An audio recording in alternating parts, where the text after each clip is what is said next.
NASCAR is a competition that is constantly evolving and introducing new features, but it seems like some of them are more innovative than others, just like the night races and the international tour of the sport. Although most of the newly implemented changes are focused directly on the cars and the laws revolving around it, this time we might see massive changes in how and where the races are held, as Chase Elliott and Brad Keselowski raise their voices for these two vital questions of NASCAR's future.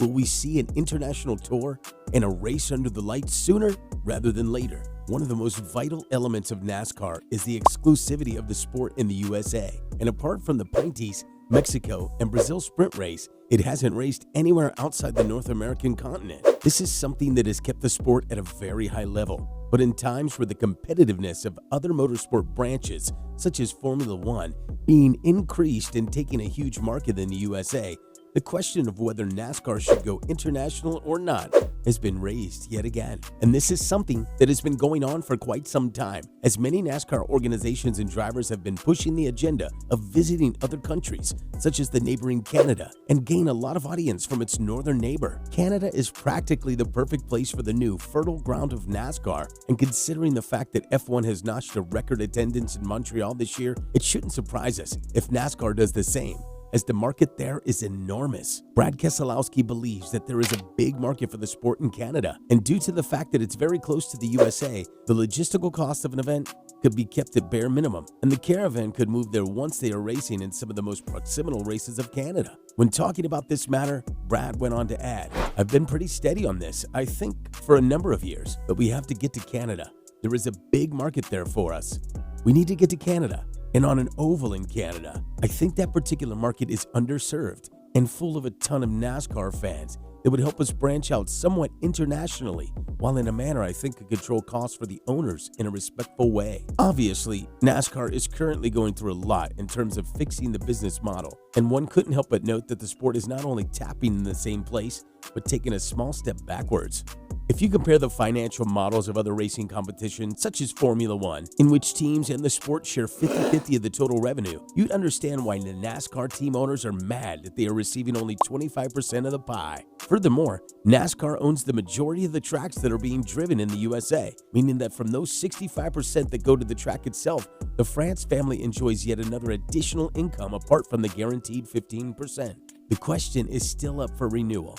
And now that the team bosses are very angry with how NASCAR is dealing with the entire situation, it's safe to say that Canada could be the straw that would pull the sport out of its misery. This is the country that could influx a huge amount of money directly into the sport and therefore make a significant change in how the sport operates in the near future. What is also a huge benefit is that NASCAR won't own tracks in Canada. If the team owners agree to not share this novelty with the sport, then they will have a lot more freedom and will be in a much better place financially speaking, something that might not suit NASCAR.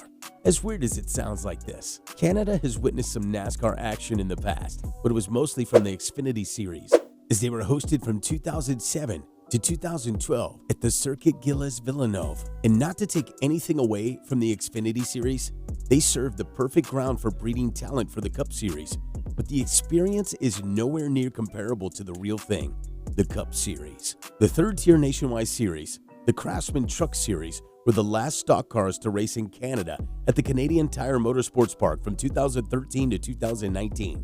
And ever since this year, we've been deprived of more NASCAR action in Canada. In terms of tracks being implemented in the sport, it goes without saying that NASCAR is trying out their best to promote different kind of racing, such as introducing the street race in Chicago, one that might be a bigger challenge to tackle down than originally anticipated. However, the next-gen car, and with the organization behind this entire project, there is a huge belief that NASCAR will withdraw a massive amount of new fans to take their innovative approach to the sport. And quite honestly, it doesn't stop here.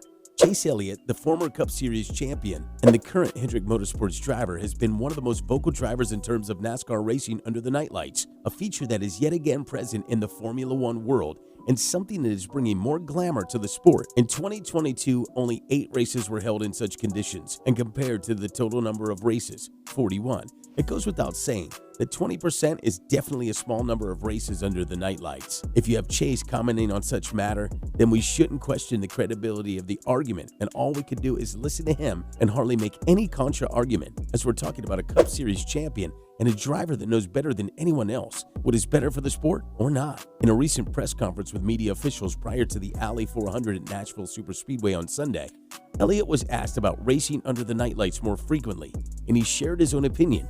As he went on to elaborate, I personally think it will be a more enjoyable moment for people who come to watch and spectate and to have a better time. Ultimately, from the TV standpoint, you're sitting at home. Everybody's sitting in the AC. That's watching the race likely, but for the people at the racetrack, I do think it's nicer, and I think the energy level is higher too. You have probably seen a lot of clips in which the real speed of NASCAR's cars is shown in real life, and that is something that you cannot witness on TV. So adding the night race on the calendar could definitely be something that will pick a couple of drivers out of the pack and label them as the night racers. Obviously, it would take a bit more talent to navigate the car when there isn't any daylight, other than the artificial light provided on the track, so this is definitely an idea that has been going around NASCAR's world for quite some time.